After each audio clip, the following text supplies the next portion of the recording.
Hi, welcome to GV news Telugu. ఇది పెద్ద breaking అనే చెప్పుకోవాలి. పార్లమెంట్ ఎన్నికల వేళ కొత్త పొత్తు పొడిచింది.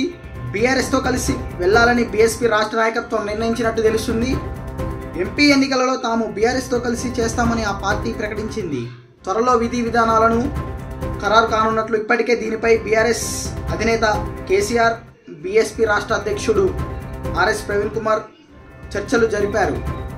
ఇది పూర్తి డీటెయిల్స్ ఇంకా తెలవాల్సి ఉంది. ఇది ఫైనల్ అయితే కాదు, ఇంకా ఇది పెద్ద బ్రేకింగ్ అనే చెప్పుకోవాలి.